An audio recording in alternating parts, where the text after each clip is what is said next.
Hi everybody, Dr. White coming to you with a midweek update during Forms of Writing. So in this video, I'm going to respond to an email I got with a couple of pertinent questions. I'm going to next offer some of my preliminary observations on your projects, and then I'm going to offer some of my observations on your peer responses. Now, what I will also add, I'm aware that I'm not going to be commenting on each and every one of your papers. That's part of the course. Part of the course is that you work within the framework that I set up to act as peer reviewers. We covered this already. At the same time, if you have a specific question about your project, say structure, say sentence structure, say tone or style or wordiness, I'm happy to address that one-on-one, either with the Google Hangout or via email. So if you have a specific question, I just need you to spend a couple minutes putting it into an email, attach the file, let me know exactly what you'd like me to review, and I can do that. I just need a little bit of guidance because otherwise it's going to be completely unmanageable for me. But from what I can see, everybody's mostly doing well, so let me jump right into it. So our emailer asks, hi Professor, my peer review was very helpful, but I have a few questions about some things she mentioned as well as the assignment as a whole. Number one, I don't understand the term rhetorical situation or how to situate my article within one. The instructions say to provide a rhetorical situation of the source. Could you please explain that in more detail? So yes, I can, and yes, I will. So a rhetorical situation is, well, we encounter them all the time. It's the set of expectations, conventions, and circumstances into which a pair of interlocutors, a speaker and listener, a writer and reader, into which they enter. So for instance, in this particular video lecture, the rhetorical situation is one where I am the instructor, you all watching this are hopefully my students, and you are watching it in order to acquire instruction, to gain knowledge, to get insight to your projects, and in order to do better on your papers. You're not watching it for fun or entertainment. I mean, maybe you are. I don't think I'm that entertaining. And nor are you watching it for like research purposes. You're gathering information. So in the context of your articles, then, the rhetorical situation is one of information.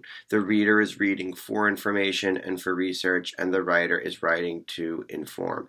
Ergo, they used citation conventions, textual formatting features, the things that you should be noting in your forms of writing assignment. So the rhetorical situation there is one of expert to expert reader. And what I mean by that is the writer is the expert in the field. They have advanced degrees. They have years of experience. And the reader is likely, like, y'all as advanced undergrads are most likely the least experienced, the least knowledgeable readers of these publications. Most readers will be other experts with years of experience in the field, and in the cases of discourse communities, advanced degrees. In the case of, for most of your communities of practice, you'll also have certifications there. So that expert to expert rhetorical situation means that the reader comes in with a high level of knowledge. They don't need a whole lot of explanation of certain terms, and they have a shared set of expectations that determine how the document functions. So that's what we mean by rhetorical situation, and the particulars of that are going to vary depending on your topic. If you're looking at a community of practice, you're going to find one where it's an expert to a kind of to another expert, but it's more dictated towards policy and how we do things. So in that case, you're probably going to find the rhetorical situation is a little less formal and a little more kind of like applied, so to speak. And what I mean by that is it's going to be very practical.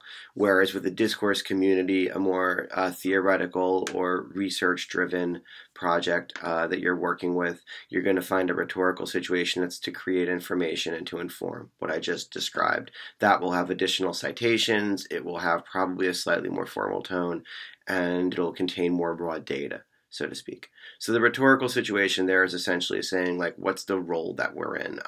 If you're ever curious about rhetorical situations, you can observe a number of different of them anytime you go out to eat for lunch or dinner. For instance, you might have one rhetorical situation. Say you're at Symphony Sushi at 1 o'clock on a Thursday, and there's a couple of people who are in their 30s and 40s wearing business casual professional clothes. Business lunch, work lunch, chatting it up. Say you have college kids there on a free period, or just they're done for the day. Probably friends.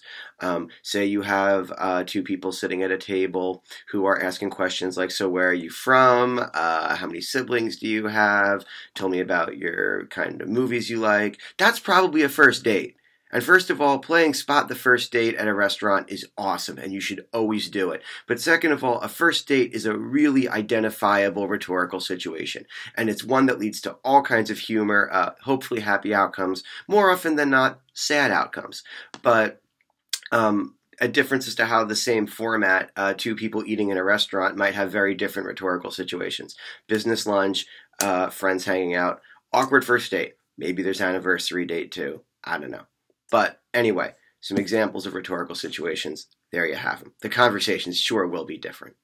The second email question is, our thesis statement supposed to assert whether our article is more readily situated within a discourse community or a community of practice? Then we should provide evidence to support our assertion based on our understanding of both groups. In other words, we pick one or the other, then defend. If not, how should our thesis be structured? What are we arguing? So this is a great question, because we all encounter thesis statements in many ways, usually I think in like 9th grade English. I would encourage you to think of a thesis in this context not so much as a single sentence that makes an argument, as much as a statement or series of statements that connect the way the article is written to its purpose, its reason for existence.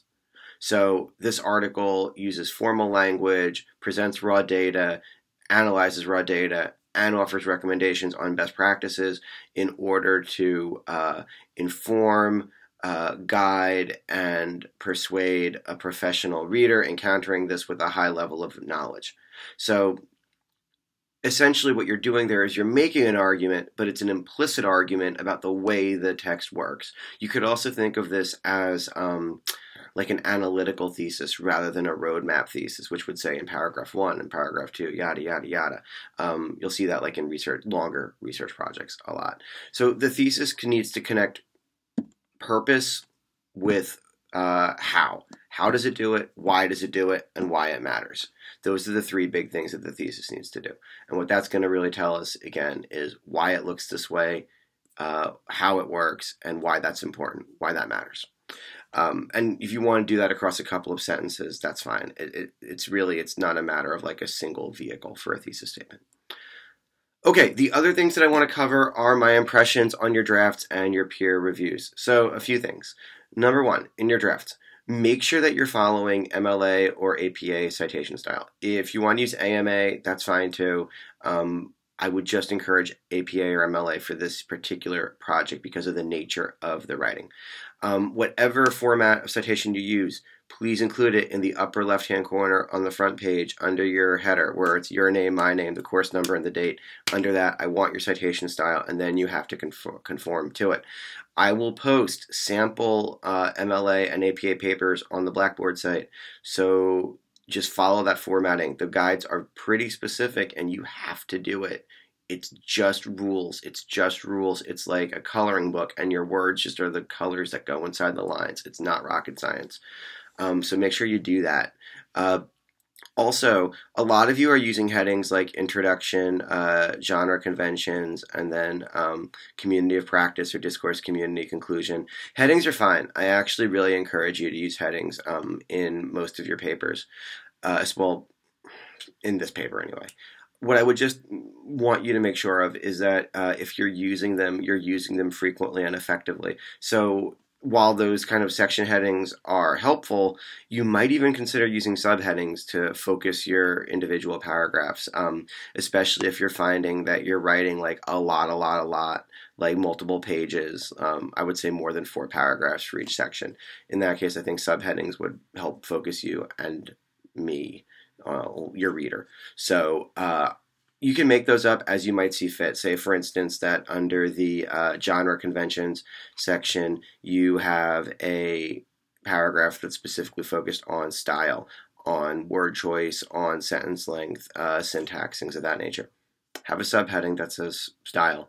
Just be sure that you're visually distinguishing the subheadings from the headings so they don't look identical. Usually a subheading is indented one more indent beyond a section heading, and if the section heading, for instance, is underlined, a subheading might be italicized instead. So you want to distinguish visually, kind of like an outline where you have like A, B, numeral 1. So just make sure that you're visually distinguishing it. But I would encourage subheadings if you're using headings and you think it might be helpful. If you're double spacing, don't add extra space between paragraphs. Only do that if you're single spacing. And you're not single spacing in this, so don't do it. That was a pause for effect. Don't add extra space between paragraphs when you double space. You are double spacing from this assignment, so don't add extra space between paragraphs. Make sure you use page numbers. Inserting page numbers in the top right-hand corner should be the first thing you do in every document that you write for my class or any other. Even if your other professors don't complain about it, I promise you they want them. I want them. I crave them. Page numbers. Okay. So there's the kind of formal stuff that I'm seeing. In terms of the content, again, most of it is really good. I don't think there's many of you that I've seen that are missing the mark by too much.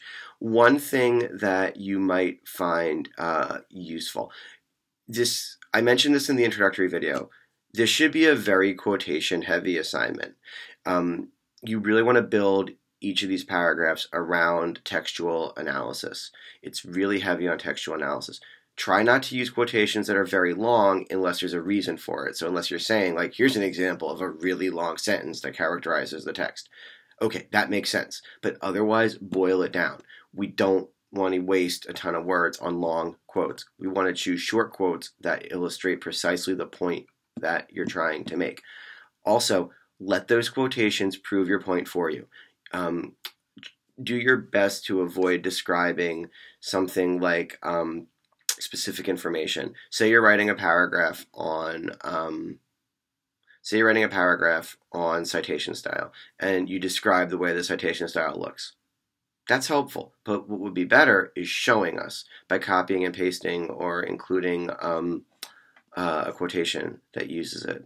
So please do that. If you want to do a screenshot of a PDF and say see figure 3 at end for visualization of this, that's fine. And then analyze the figure for me. Tell me how it works. So show, don't tell is the best advice I can give with this. If you feel like at any point in time in this essay you're writing without going to the text to respond to a quotation or analyze a quotation, you need to take a couple steps back, bring in a quotation, and work with it. You don't have to necessarily unpack deeply every single quote, but you should be showing me the examples and working with them, not like adding them in to support what you're already saying. Work with them. Let the text do the heavy lifting for you is the single best advice I can give. Otherwise, I think most of your drafts are in pretty good shape, again, in terms of content. The peer reviews, likewise, I was really impressed by. I was particularly impressed by the thoroughness of them. Great job with the length. That's going to be something that you're going to have to keep doing over the course of the semester, and it's something that really matters. Good job with your first peer reviews.